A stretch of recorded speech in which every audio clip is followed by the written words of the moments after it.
Hello and welcome to Digital Nation. It's the show where we voyage up and down the UK to dig out some of the very best stories we've seen across the country's local TV stations. In this week's show, we learn how to be a train driver in Glasgow. We meet two talented pupils in Norwich who've written their very own musical. And we walk the tightrope with some wannabe circus stars in Belfast. And if you want to comment on the show, you can using the hashtag DigitalNation on Twitter. First up this week, it's time to roll out the lino as we hot step over to Leeds to meet the very tiny dancers who are throwing some extremely complicated shapes indeed. But before you start busting the moves at home, be warned, to master this style of dancing, it takes time, dedication and a lot of limbering up.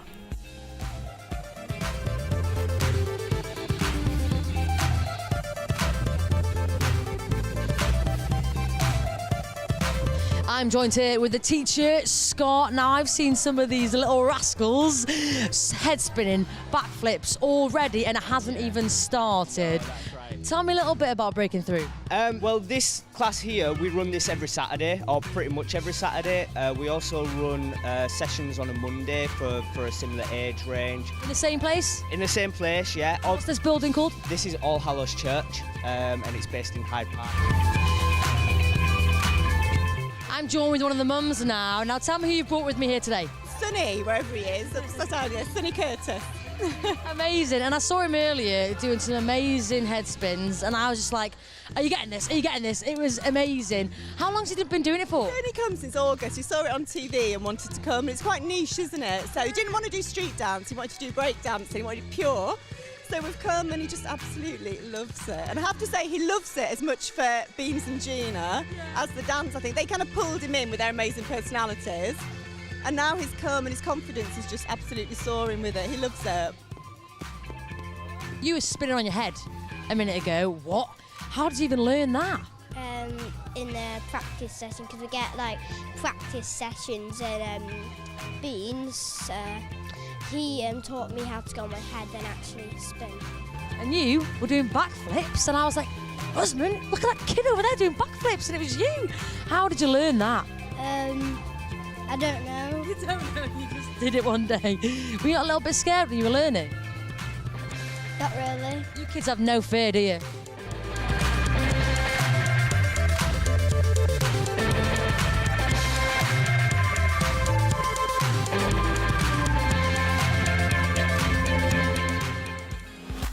We're going to London now, where one of the capital's chapels is playing host to a new series of artworks, all by female artists. Among the notable people buried or cremated at Kensal Green Cemetery are Ingrid Bergman and Alan Rickman. And as well as up-and-coming artists, this exhibition features work celebrating some of the prominent women buried there. I wanted every artist that I invited to the series of exhibitions to come to the cemetery and to be informed by the cemetery and the work that they produce. So all the work that is on show is produced specifically for this exhibition. Obviously, each artist will respond differently. And what Nadine Talana has done is to find really interesting women who are buried here and their stories, and then she's recreating the narrative of their lives. Because we feel that women artists have a really big story to tell, and now is an important time in their history. I've been working in galleries for many years. Mostly they've been male-dominated. The artists have been men, the gallerists have been men, and I've wanted to find a way to introduce emerging women artists onto the scene in a way that is complementary to the art scene at the moment and their work. So Haunted Beauty really is a kind of idea that in the cemetery, obviously, people are like nervous, oh, I don't want to go in the cemetery, there are ghosts, but the beauty of the work, and then women who are, you know, beautiful as well. Because it's, there's a huge emphasis on the Victorian era here, it's a very interesting time because There was a lot of hidden lifestyles. There was a lot of scandal that wasn't really exposed. So you do see maybe someone that's quite a moral standing character, but when you research, it's quite delightful to find that they had very interesting, scandalous lives or quite interesting things that you wouldn't expect. And in fact, that's certainly what happened with these three women, particularly Dr. James Barry, who was a surgeon in Jamaica, a British surgeon, who turned out to actually be a woman. Next up, we're taking a trip to Liverpool, and it's more than liver birds you'll see flying over Merseyside. And Ben from Maids in Liverpool went to visit the Royal Society for the Protection of Birds to find out all about the kinds of birds that curious twitchers might find in their very own garden.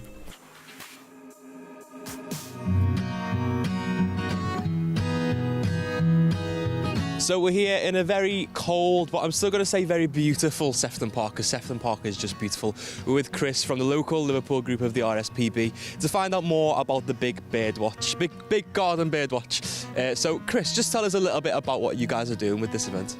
OK, Ben, well, Big Garden Birdwatch has been going for 38 years for the Royal Society for Protection of Birds, and it's a wonderful way of people recording what birds they see in their garden. Now, one of the most important things for us is it's about how many birds are seen at the very top count. So in that hour, watch your garden and see what you see. So again, you're just walking through the park. What type of birds do you reckon you people could see or spot in a park like Sefton Park? Sefton Park at the present moment in time has got lots of different bird species. You can record at least up to 30 different species of birds, and that's quite easy. So lots of the big black ones that are knocking around here at the present moment in time will be our crow species. We've got different gulls. We've got black-headed gull, herring gull, lesser black-backed gull. There is so many different birds to see when you're out here, and that's before we get into the woodlands and start looking for our simple things like robins and blackbirds and blue tits and grey tits. A lot of birds then to kind of spot that you can spot either in the park or in your garden. The Big Garden Birdwatch, make sure you get involved with that, and you can find out more information about that on the RSPB website. Just Google. Chris, thank you very much. I think we're going to go and find some warmth now because my hands are freezing. Thank you. My loft needs a jolly decent sorter now. Who knows what's hiding up there? There could be treasure maps, family heirlooms worth thousands. Well, yeah, probably not. But who knows until you look. As one Cambridge auction house discovered when they uncovered a haul of wargame miniature figures that's expected to be sold for thousands of pounds. Willingham Auction House is used to valuing and selling weird and wonderful products. They have everything from a Royal Guards uniform to a laughing Buddha.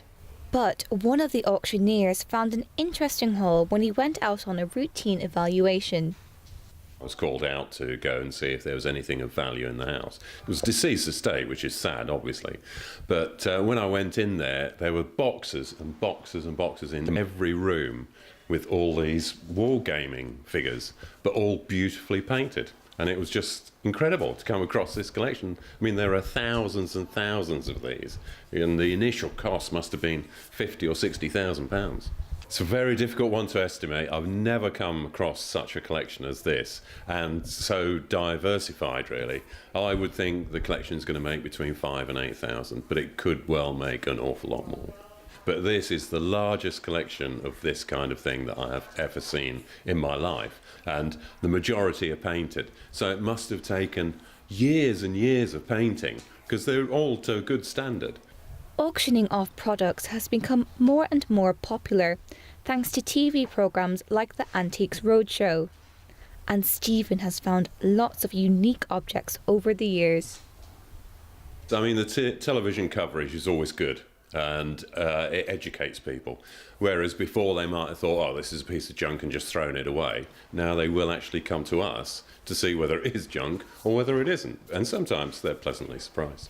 It's amazing what you find in people's attics and rooms and things like that. I've found some very odd things over the years. One of them, which was fascinating to find, I went into a almost derelict house, and there was this mummy case, an Egyptian mummy, just leaning against a wall. I think that, as I remember, made about sort of £10,000. That was amazing to find, especially driving back in the van with it strapped into the side. I've come home with an Egyptian mummy. Roll up, you're watching Digital Nation, the greatest show on earth. Why, yes it is. Step right up and come with us to take the death-defying journey to Belfast to meet the talented, the amazing, the fantastical young stars training for the circus under the big top. Circus School has been around since 1985, so we're 31 years old this year, and we kind of started off as a community organisation, bringing together young people from different backgrounds, socio-economic and political backgrounds, religious backgrounds. But over the past 30 years, we've evolved, and now we are very much a kind of leading circus training provider in the UK. This programme that we've got at the moment, which is funded by the Leverhulme Foundation, we call it Serious Circus. So it's 6 weeks, 10 a.m. to 4 p.m. intensive training. You know, there's nothing better for coordination, discipline, commitment than the things that you find in the circus. And it really teaches them that it doesn't matter where their fellow performers are from, that you can always make something together when you have respect and communication. Teamwork, really important with things like acro balance, like you're standing on other people's shoulders and you really have to communicate with that person that you're standing on or with the person that's standing on you, or like the whole thing just comes tumbling down. Well, it teaches you discipline because like you have to just keep working at it and keep putting in like 100% effort, and because you need to do that to be able to get better, because if you don't, you just won't improve, I think. And it also teaches you performance skills, so it's useful if you want to go on after this and pursue a career in circus. And it's just something I love doing, and without it I don't think there's another hobby that I would do, because I think this is probably the best thing I've ever done. Like it's just really good. Well, that brings us to the end of part 1, but before the break, it is time for our weekly quiz. So, in which town would you find the biggest market square in England? Is it A, Huddersfield, B, Northampton, or C, Stockport? Join us to find out the answer after the break.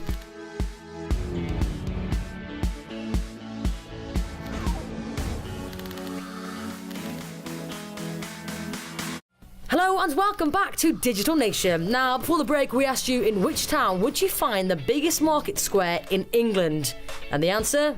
It's Northampton. Yes, Northampton's market square has been in use since 1235, and the original market was held around the All Saints Church until Henry III objected to having sacred ground used as a site for commerce. All aboard for Glasgow next. And did you know that there are nearly 10,000 miles of railway track to explore in the UK? Well, someone has to be able to drive the trains across that distance, so come join STV, who went to have a go at the helm of a train simulator, the likes of which are used by learner train drivers before they head out onto the tracks.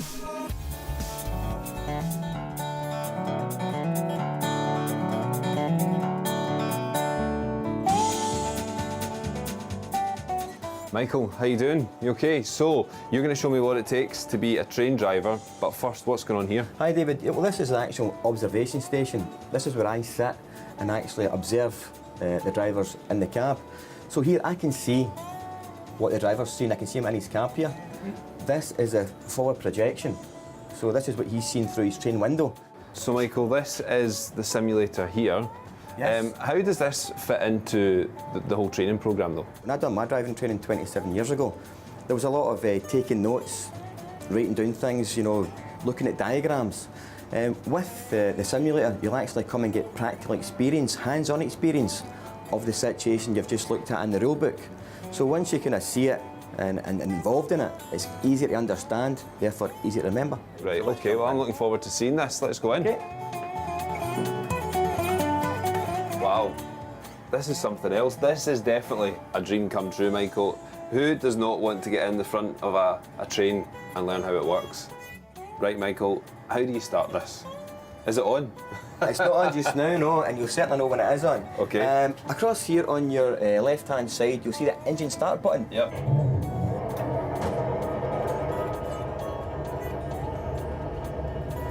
Power notch 2 is fine. And then just release the hill start button, that's correct. Right, and you can see your train now moving. The train is moved in direction via points or the curvature of the line, so your pathing will be set. via the points and via signals, via junction indicators, so you know where you should be going and the track takes you in the direction that you're going. It's good fun. Well, I think I've got enough in me to get to the next stop. Yes, I've got faith in you. One more stop, mate, Right. we'll give it a blast. I need to do this. Right, we're away. Bye, guys. To Sheffield now, an industrial city best known for its steel history. Since the heydays of the mills, the steel city has undergone some big changes. Well, blink and you'll miss it is a new exhibition looking at the demolition of some of the iconic modern buildings that were once the bastions of the city's regeneration. And Sheffield Live went to find out more. Much of Sheffield was part of an urban regeneration in the second half of the 20th century. A new exhibition at the APG Works is designed to capture some of those wonderful buildings. Gone, but not forgotten. In their very earliest incarnations, they were seen as the very cutting edge of urban regeneration at the time. And in fact, the Grosvenor Hotel was specifically mentioned in that way in newspaper reports at the time as shining examples of new development in the city. And less than 50 years later, it's actually now being pulled down. So we're kind of thinking that that's poignant, actually. It's quite a brief history for a building, and in common with the other buildings, they've fallen out of favour because of the lack of maintenance and upkeep and care and love, and as a result, they've been sort of seen as eyesores and have met their fate. I assume, therefore, that you would have liked to have seen these buildings remain and been given that TLC and remain on the skyline here in Sheffield. Not necessarily universally. I'm actually quite excited about the prospect of some of the new developments that are coming through. But it does show us how carefully we must design the fabric of our cities. Who first brought the fax machine to the world? Well, it's over to Creative Kingdom now to find out. So you thought the fax machine was invented in the 80s by the Americans? You're nowhere near. Try the mid-19th century Caithness in Scotland and a clockmaker called Alexander Bain. Alex had already invented a clock powered by electromagnetic impulses, but he discovered that the real money was in telecommunications, particularly Morse code. So in 1843, he took one of his clocks and synchronised the movement of the pendulums so they would send an electrical charge to pins on a cylinder. The message was fired off to a similar machine and reproduced onto insulated paper. Problem was, everything had to be connected by wire, and it took ages. Still, this was 18 years before the invention of the telephone, so it's not like anyone could ring up and complain. Proof, once again, that when it comes to creativity, innovation, and putting the vapour to the paper, in Caithness Mint.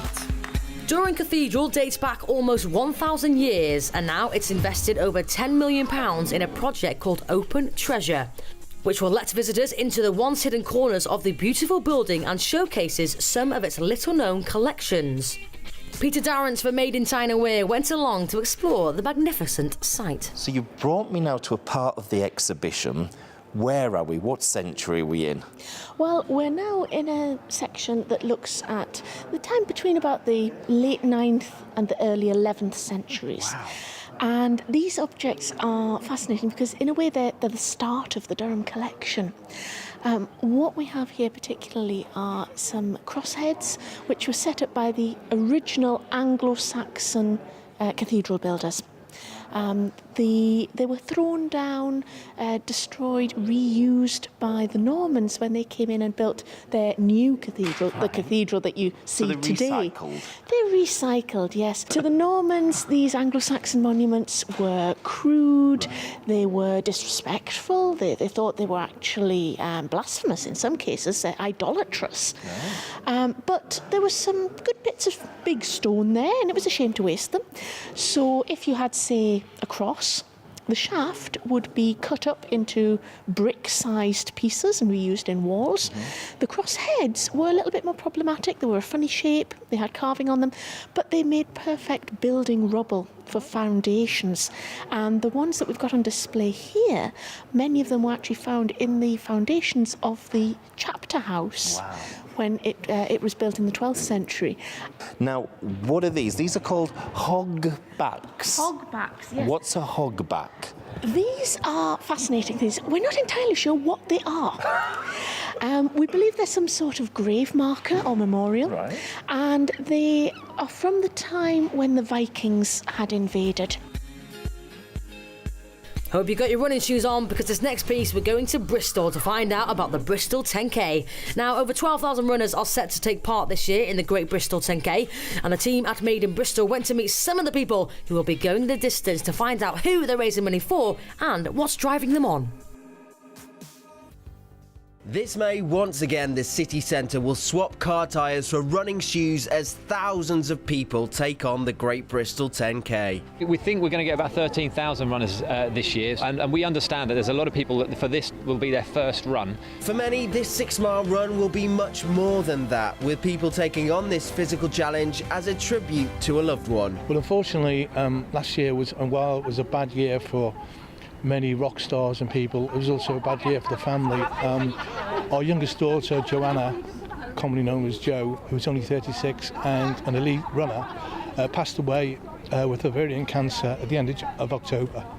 So rather than sit home and weep, we decided to do something useful, and myself and my daughter are going to run the 10K for ovarian cancer charity. Last year we introduced the Family Mile. And it's back again this year. It's going to be bigger and better than ever. What we've keep getting told is that the kids watch their parents run and then they want to have a go themselves. So that's exactly what the Family Mile does. The kids will get a medal. They get to run and part of the same route and finish across the same finish line as mum and dad, or mum or dad, and just have fun. That's open again, and we're looking to expand on that a little bit if possible, and also some more runners in the 10K, just to really build up this festival of running. Finally, we love a musical number to end the show, but what is your favourite musical? Well, don't cry for me, Norwich, because the hills of East Anglia are alive with the sound of two Norfolk teenagers who've written their very own musical that's already attracted the attention of Andrew Lloyd Webber's production company. Every day I dream of him, every day I hear his voice, gone to war but not returned, wishing he was here. This was how it started. Two friends at Notre Dame High in Norwich coming up with melodies and lyrics in the school music room. But a year and a half of work, they've composed and scripted a completely original musical. We just loved writing music together. We would just, for fun and form in this room, we would write just songs and make up melodies and snippets of songs. And then we realised that... Yeah, then the songs started sort of coming together and like a storyline began forming. It's now become this, some of the final rehearsals for Horizons, a musical set in the 1930s, and three women trying to find their husbands who failed to return from the Spanish Civil War. The school's brought in some West End performers for a specialist workshop. They've been helping with some stagecraft and direction, and have so far been very impressed. It's really very good. It's really very good. It's really accomplished, thought out. And the writing, musical the theatre. scenes are really good as well. They've written the book as well as the music. Absolutely. There just are no women composers in the West End. All the shows I've ever been in, I've never been, my MD, my musical director, has never been a female. So it's exciting. It's two women that have written this as well. So the next generation of MT, I think, is looking very exciting. And that's it for this week's show. Thank you for joining us. But if you have missed any episodes, don't forget you can catch up by going to the BBC's iPlayer. You can visit bbc.co.uk/digitalnation or log on to your own local TV channel's website. So until next time, goodbye.